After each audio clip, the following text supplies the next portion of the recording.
Hey, I hope you guys will join me as I build this walnut trash pail. It has tapered sides and each face of the trash pail is made from a piece of book matched walnut. So stick around.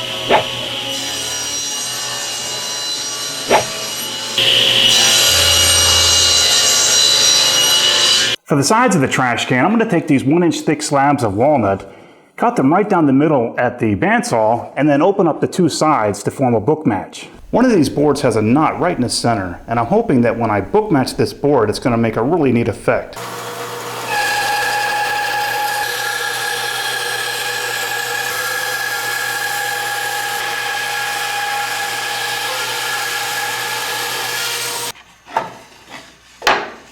Now that each side is resawn, the next step is going to be to face joint one side and then plane them the final thickness. As I face joint these boards, I'm going to try to remove as little material as possible so I don't lose any of the book matching effect.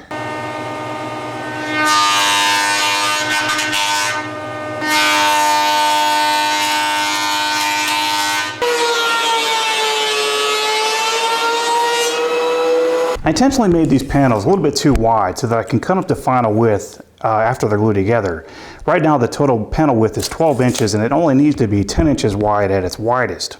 So what I plan on doing is removing 1 inch from the inside of each board so that I end up bringing the knots closer together. And we'll do that now with the table saw.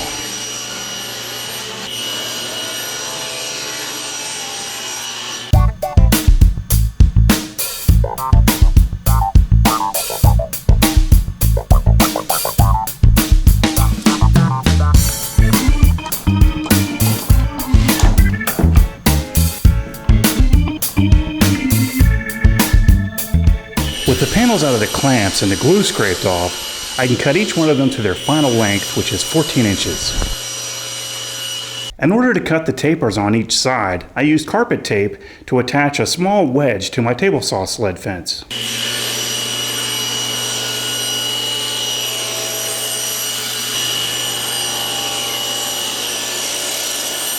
For the joinery for this piece, I need to create a rabbet, one on each side of 2 panels.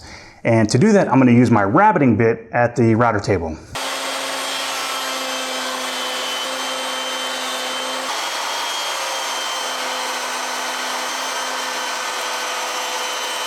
I should mention that I made these rabbets in 2 passes by moving the router fence back on the second pass.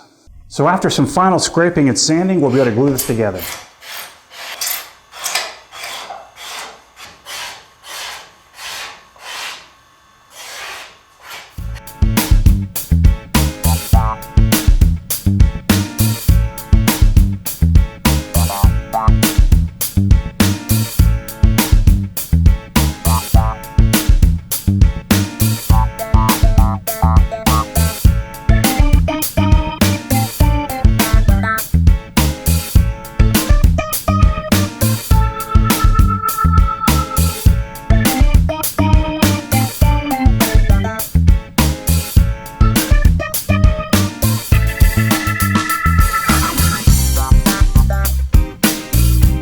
So for the floor of the waste pail, I'm just going to use a piece of scrap walnut. And what I'm going to do is have the floor just rest on some ledgers that go all the way around the bottom of the waste pail. So what I need to do is capture this angle to my table saw blade. And to do that, I'm going to use my bevel gauge.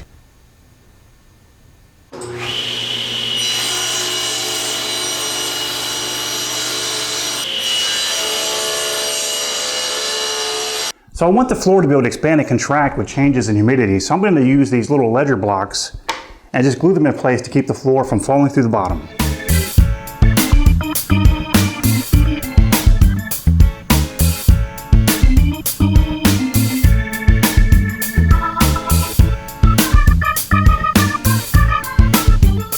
So I just finished sanding the whole thing down to 220 grit. Now I'm going to apply a few coats of this Minwax tung oil finish. Just 2 screws on center and the bottom will allow this floor to expand and contract and keep it from falling out when it's tipped over.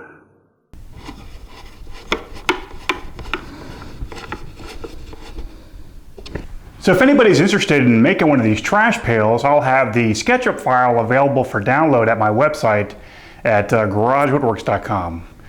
I swear this thing looks like an owl.